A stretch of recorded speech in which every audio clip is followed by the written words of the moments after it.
Hi! இன்னைக்கு ஒரு long video பார்த்துடலாமா நம்ம சேனல்ல? இன்னைக்கு புதன்கிழமை காலையில சீக்கிரமாவே எந்திரிச்சாச்சு. எதனால அப்படின்னா, ஹஸ்பண்டும், பையனும் இன்னைக்கு மாலை போடுறாங்க. இவன் எந்திரிச்சுட்டு என்ன ஒரு லாங் வீடியோ எடுக்கிறது ஹெல்ப் பண்ண சொல்லியிருந்தேன். கேமராமேனா காலையில வேலை செஞ்சுட்டு இருந்தாரு.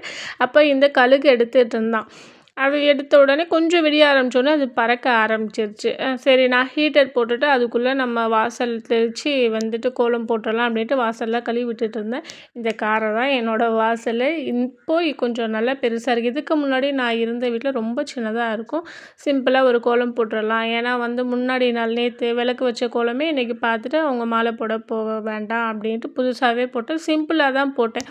இந்த ஒரு கோலம் போடுறதுக்குள்ளேயே பார்த்திங்கன்னா கொசுக்கடி பயங்கரமான கொசுக்கடியாக இருக்குது. பையனை வெளியில் நிற்க வைக்கிறதுக்கே எனக்கு கஷ்டமாக இருந்துச்சு. டக்குன்னு எடுத்துகிட்டு போயிட்டான். எனக்கு தெரிஞ்சு என் பையன் எந்திரிச்சு என்னை எழுப்பி விட்டுருக்கான் அப்படின்னா அது இன்றைக்கி தான். மாலை போடுற ஒரே எக்ஸைட்மெண்ட்டு. எனக்கு முன்னாடியே எந்திரிச்சு எனக்கு ஃபஸ்ட்டு தண்ணி ஹீட்டரில் போட்டு விட்டு ரொம்ப ஹெல்ப் பண்ணிகிட்டு இருந்தான். அவனுக்கு அந்த ஒரு எக்ஸைட்மெண்ட்டு இப்போ அவன் 5th போகிறான். அவன் 3rd ஸ்டாண்டர்ட்லேருந்தே கேட்டுட்ருக்கான். நானும் டேடி கூட மாலை போட்டு போயிட்டு வரேன்ட்டு. நாங்கள் தான் ரொம்ப சின்ன பையனாக இருக்கான் வேண்டாம் அப்படின்னு சொன்னோம். இப்போ சிங்கிள் டிஜிட்லேருந்து டபுள் டிஜிட் ஏஜுக்கு வந்துட்டார் இல்லையா, இதுக்கப்புறம் போடலாம் அப்படின்ட்டு போட்டு விட்டாச்சு. நல்லபடியாக போய் மாலையும் போட்டுட்டு வந்துட்டான்.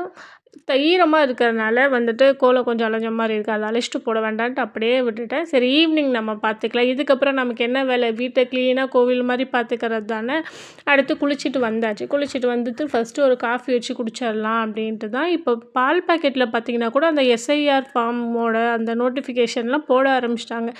எவ்வளோ ஆர்வமாக இருக்காங்க பார்த்திங்களா கவர்மெண்ட்டு. நீங்கள் யாராச்சும் எஸ்ஐஆர் ஃபார்ம் ஃபில் பண்ணாத இருந்தால் சீக்கிரம் போய் ஃபில் பண்ணி கொடுத்துருங்க. இன்றைக்கி சாம்பார் தான் செஞ்சுருக்கேன். சாம்பார் தான் செய்கிறேன். ஏன்னா என்ன செய்கிறதுன்னு எனக்கே தெரியல. மாலை போட்டால் நான்வெஜ் கொடுக்கக்கூடாதுன்னு தெரியும். என்னென்ன கொடுக்கணும் கொடுக்கக்கூடாதுன்னு எனக்கு தெரியல. உங்களுக்கு யாருக்காச்சும் தெரிஞ்சிச்சுன்னா மறக்காத எனக்கு கமெண்ட்டில் சொல்லுங்கள். இதுக்கு முன்னாடி போட்டிருக்காரு. அப்போது மாமியார் வீட்டில் இருந்தோம். அதனால் அவங்களே எல்லாம் பார்த்துப்பாங்க. நான் அவ்வளோவா ஒன்றும் சமைக்க மாட்டேன். இப்போ நாங்கள் இப்போ கொஞ்சம் 4 பேர் ஆகிட்டோமா, பெரிய ஃபேமிலி ஆகிடுச்சா, இனிமேல் நம்மளே இது பண்ணிக்கலாம் அப்படின்ட்டு நானே தான் சமைச்சிக்கிட்டேன்.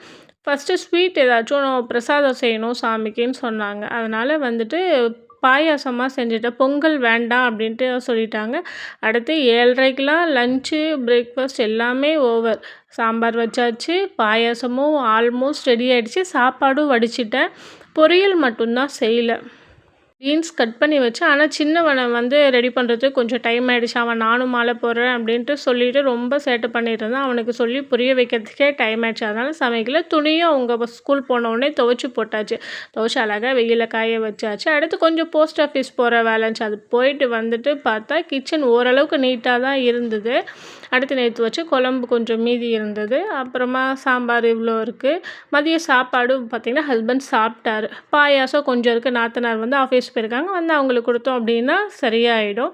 சாப்பாடு கொஞ்சமாக தான் இருந்துச்சு காலையில் வடித்தது. சரி அடுத்து சாப்பாடு வைக்கலாமா என்னன்ட்டு பார்க்கும்போது தான் தெரிஞ்சுது, பக்கத்தில் இருக்க அந்த இட்லி குண்டால் அவ்வளோ பழைய சாப்பாடு இருக்குது. சாமிக்கு பழைய சாப்பாடு கொடுக்கக்கூடாது இல்லைங்களா, அதனால் இன்றைக்கி நம்ம தான் சாப்பிட போகிறோம். வரும்போது எனக்கு தெரியும் போஸ்ட் ஆஃபீஸில், அதனால் தயிர் பாக்கெட்டை வாங்கிட்டும் வந்துட்டேன். இன்றைக்கி இந்த தயிர் பாக்கெட்டை வச்சு தான் நம்ம லன்ச் முடிக்க போகிறோம். இவ்வளோ சாப்பாடு சாப்பிட்டு காலி பண்ண முடியுமான்ட்டு தெரியல. எங்கள் மாமியார் வீட்டில் வாத்து இருக்குது. அந்த வாத்துக்கு கொடுத்துர்லாம். நாம் சாப்பிட்டுட்டு வேஸ்ட் பண்ண வேண்டாம் அப்படின்ட்டு வாத்து கொடுத்துருவேன். எனக்கு தேவையான அளவு மட்டும் நான் போட்டுக்கிட்டேன். குழந்தைங்களுக்கு கொடுக்க முடியாது இல்லைங்களா, நார்மல் டேஸ்லேயே அவனுங்க சாப்பிட மாட்டானுங்க. இப்போ மாலை போட்டிருக்கப்ப கொடுத்தா சாப்பிடுவாங்களா, கண்டிப்பாக சாப்பிட மாட்டாங்க. அது இல்லாத கொடுக்கக்கூடாது பழசு. அப்பப்போ சூடாக செஞ்சு ஹெல்த்தியாக கொடுத்தா தான் அவங்க மலை ஏறும்போது கொஞ்சம் அவங்களுக்கு ஈஸியாக இருக்குன்னு சொல்லுவாங்க. அதனால் இந்த ஒரு வாரத்துக்கு அவங்களுக்கு டிஸ்டர்ப் பண்ணாத நம்ம கொஞ்சம் ரிஸ்க் எடுத்தோம் அப்படின்னாவே நல்லா சூப்பராக செஞ்சு கொடுத்துடலாம். அடுத்து நான் எனக்கான தயிர் சாப்பாடு தான் மதியம் லன்ச் ரெடி பண்ணிகிட்ருக்கேன். இப்போ தான் சளி காய்ச்சல் பிடிச்சி ஓஞ்சுது. அதுக்குள்ளே தயிர் சாப்பிட்ணுமா அப்படின்னு தான் இருந்தது. என்ன பண்ணுறது, மறுபடியும் புதுசாக சாப்பாடு வச்சு சாப்பிட்ற அளவுக்கு பொறுமை இல்லை. செஞ்சாலும் அது வேஸ்ட்டு தான். நைட்டு சாப்பாடு யாருமே தொட மாட்டாங்க. நைட்டு ஏதாச்சும் டிஃபன் தான் பண்ணணும். சரி ஒரு ஆளுக்காக எதுக்கு வைக்கணும் அப்படின்றதுனால பழசே வச்சு சாப்பிட்டாச்சு. சாப்பிட வேண்டான்னு தான் நினச்சேன். ஒரு டீ குடிச்சிட்டு விட்டுடலான்ட்டு. அப்புறம் ஹெல்த் இஷ்யூஸ் நிறைய வர ஆரம்பிக்கும் இல்லைங்களா. இப்போ நல்லாயிருக்கும். ஆஃப்டர் 30+ ரொம்ப ஹெல்த் இஷ்யூஸ் வரும். மறக்காத 3 வேளை எவ்வளோ கஷ்டமாக இருந்தாலும் ஒரு 4 ஸ்பூன் சாப்பிட்ருங்க. அதுதான் வந்து ஃப்யூச்சருக்கு நமக்கு நல்லது.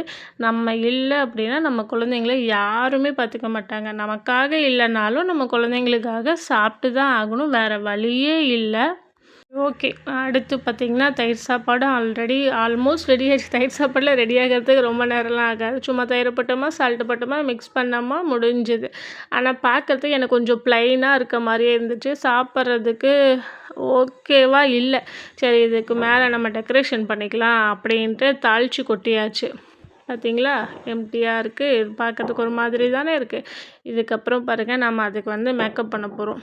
கடுகு, கடலைப்பருப்பு எல்லாம் போட்டு சூப்பராக தாளிப்பு போட்டு சாப்பிட போகிறோம். தாளிப்பு போட்டதுக்கப்புறம் எப்படி இருக்குன்னு பாருங்கள். அப்போ சூப்பராக இருக்கும், டெம்ப்டிங்காகவும் இருக்கும். நம்மளும் என்ஜாய் பண்ணி சாப்பிட்றலாம். சரி, ஓகே. தாளிச்சாச்சு. என்ன ஒன்று அப்படின்னா, இப்போ நம்ம எல்லாருமே மோஸ்ட்லி வந்து டேஸ்ட்டுக்காக யாரும் சாப்பிட்றதில்ல. அந்த வந்து அட்ராக்டிவ்னஸ், ஹோட்டலுக்கே போனாலும் வந்து ஹெல்த்தியானது நம்ம வாங்க மாட்டோம் பார்த்தீங்களா? அந்த ஜங்க் ஃபுட் எப்படி அட்ராக்டிவாக கொடுக்குறாங்க, அதை பார்த்து தானே வாங்குகிறோம். அதே மாதிரி தான் தயிர் சாப்பாடு தான். அதில் நம்ம அட்ராக்டிவாக நமக்கு பிடிச்ச மாதிரி நம்ம ரெடி பண்ணி சாப்பிடுவோம். இப்போ பார்த்தீங்களா, சூப்பராக இருக்கா?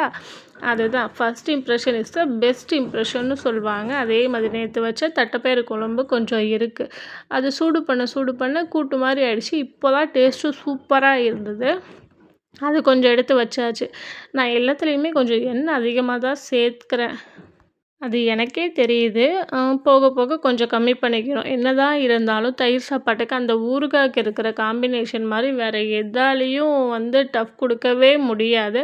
அதனால் அது இல்லாத தயிர் சாப்பாடு சாப்பிட முடியுமா? கொஞ்சம் ஊறுகாயும் எடுத்து வச்சாச்சு.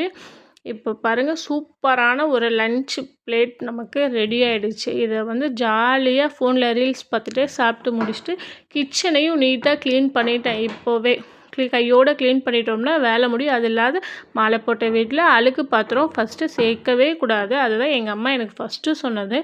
சாப்பிட்டு முடிச்சுட்டு கிச்சன்லாம் க்ளீன் பண்ணிவிட்டு ஒரு 20 நிமிஷம் நல்லா வாக் பண்ணேன். ஏன்னா நம்ம சாப்பிட்டது தயிர் சாப்பாடு, போய் உட்காந்தோன்னா நல்லா தூக்கம் வரும். தூங்கக்கூடாது.